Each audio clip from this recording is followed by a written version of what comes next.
Session Magazine right now with K97.5's DJ Brian Dawson.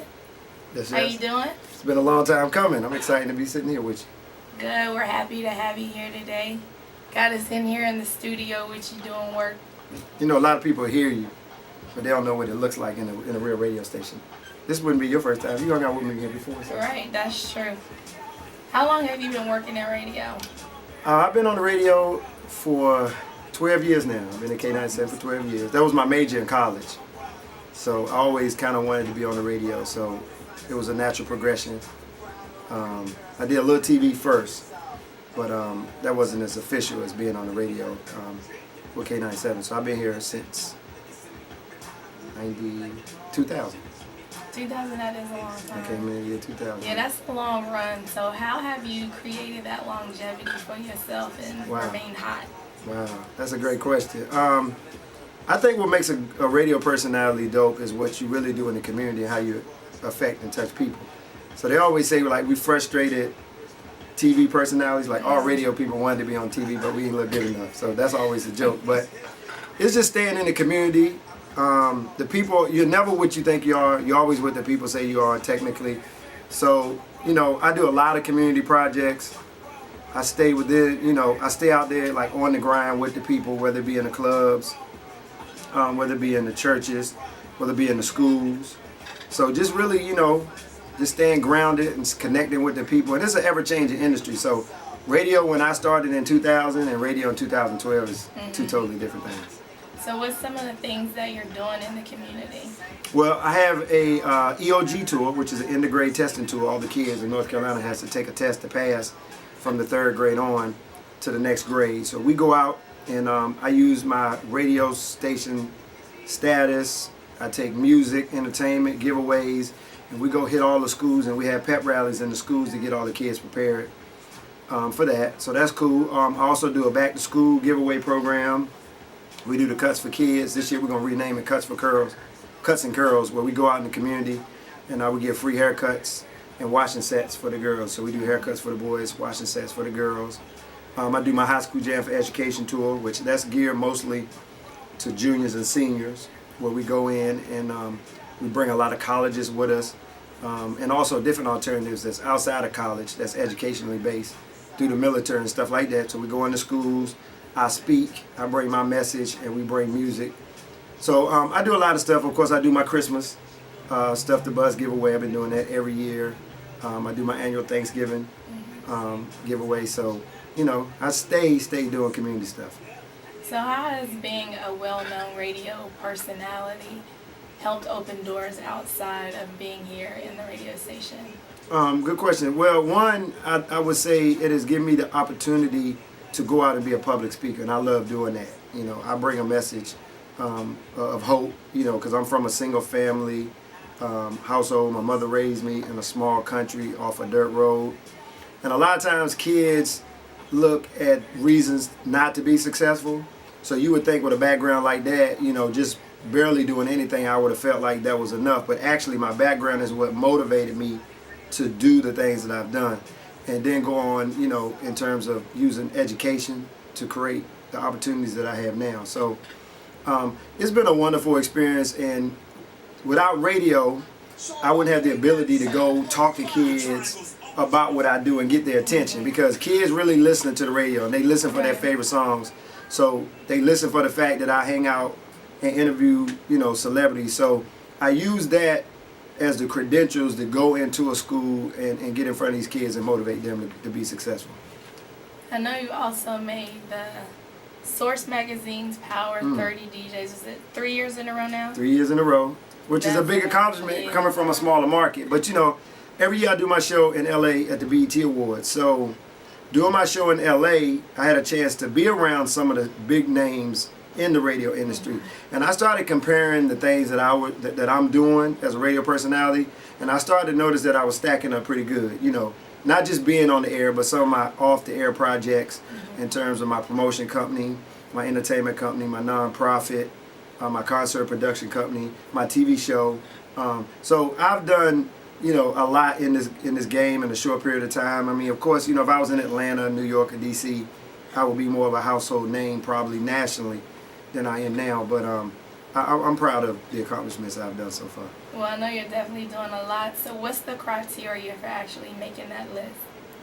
Well, what they do is they look at everything that you do. One, they look at your impact in a market as a radio personality, which is important. Like for me, like everywhere I go, pretty much in this area, my name is pretty, is recognizable, or my face from being on TV. So that plays a big role because I'm just a radio personality. So to have that kind of market penetration and to not been on like a national TV series is pretty important in your market. Also having outside business ventures.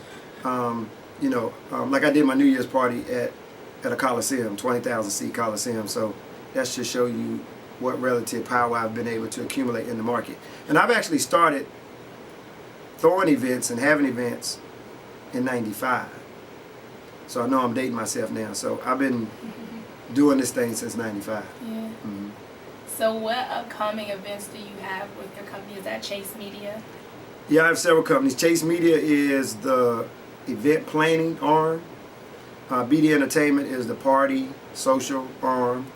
Majorment Marketing is the concert promotions arm, and then it's just me as a personality, radio and TV personality too. So I have several things intertwined with each other, but I'm really looking forward to getting more into the concert business.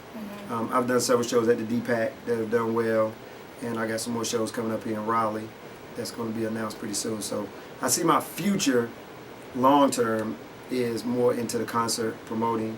I want to do tours and stuff like that. Mm-hmm. So what's one of your most memorable radio interviews or interviews period? My most memorable radio interview. I've had several. I would say talking to Barack Obama, Magic Johnson, and what I got from them was their personal, they were very personable in their interviews. Obviously they didn't know who I was, but they prepped themselves on who I was with what I've done in this market, and they had very interesting interviews. It wasn't just me interviewing a celebrity. I felt like I was interviewing somebody who was interested in talking to me. But pause right there. I want to elaborate on that right there.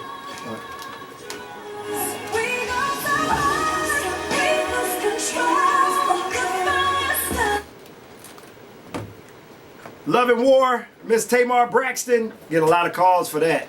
We got to get her in concert, man. Love me some Tamar. On the way, speaking of concerts, Anthony Hamilton, everybody's talking about it. I got your chance to be in the place at the DPAC June 8th. Stick around. I'll be looking for call number 9. In fact, we're going to do it in 14 minutes. Don't move.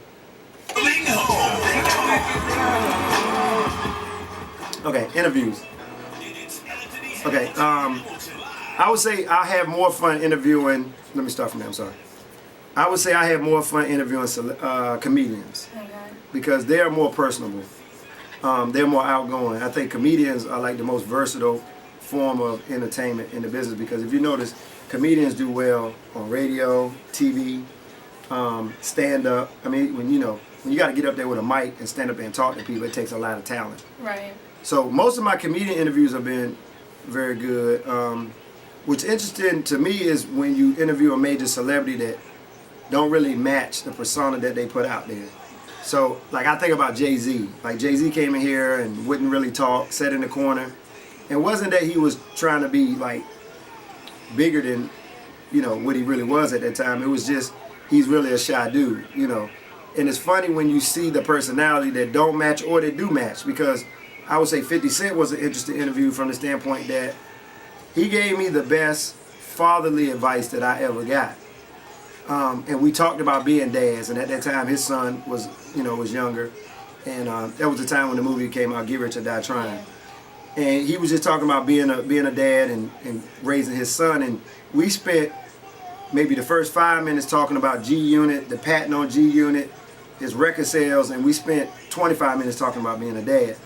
So that was interesting because, when I tell people that, they always surprised because you don't see that because that's not what the media really put out there. But I love interviewing people. I'm very inquisitive by nature.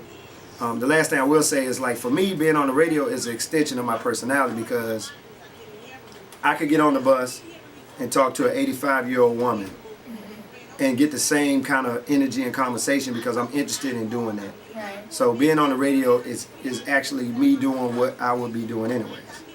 So is that why you chose radio? Well, to be honest, I chose radio because I wanted, actually I chose radio from my parties.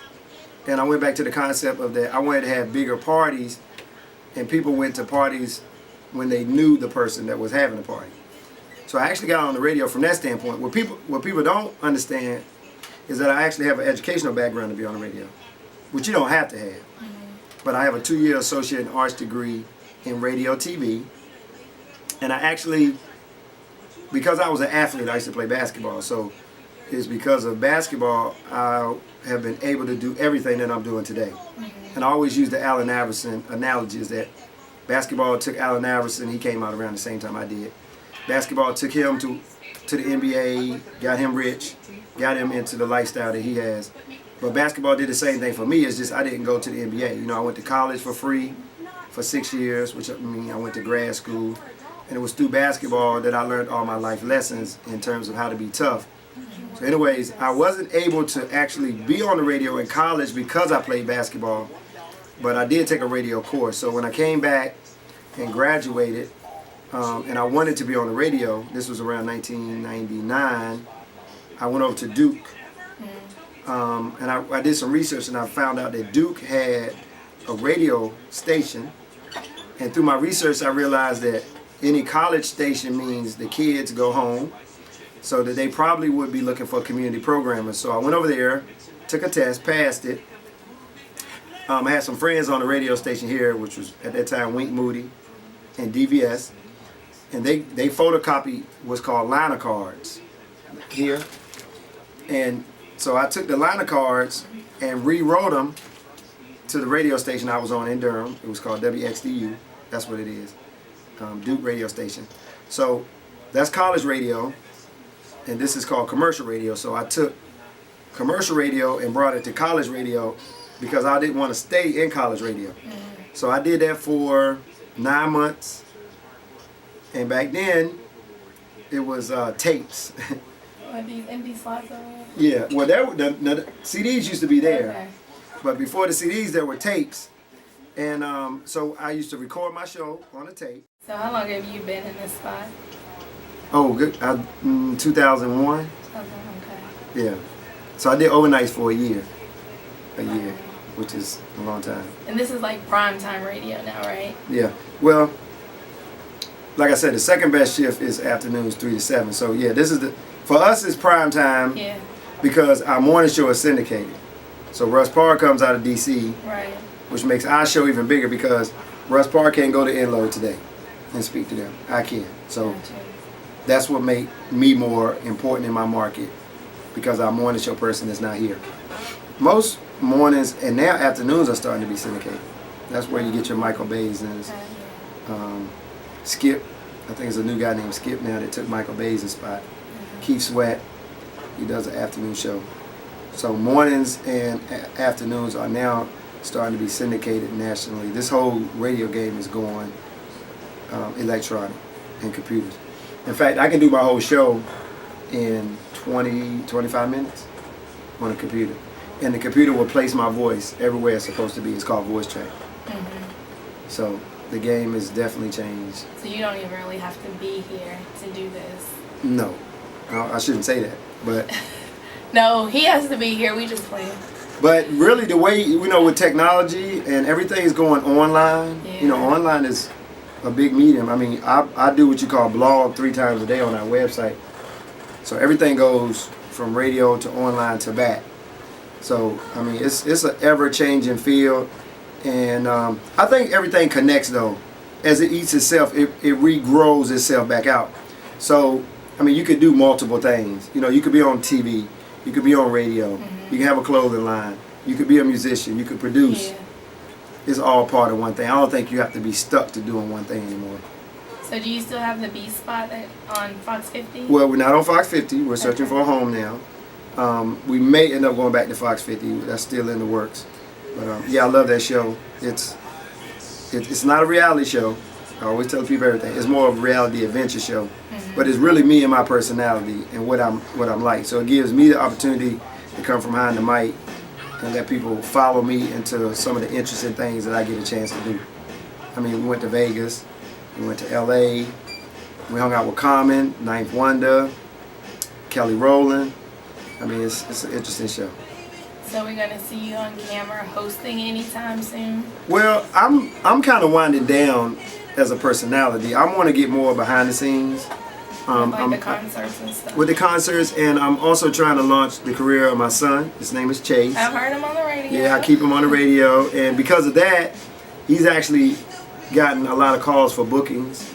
So, and he's a certified DJ. He practices a few times a week, and he's getting a lot of calls for that. So, just had his first photo shoot. That went well.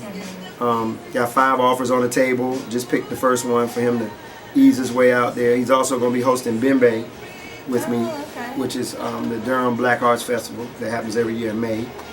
So what date is that? This year is going to be May 18th with Naughty by Nature. So it should be a spectacular evening.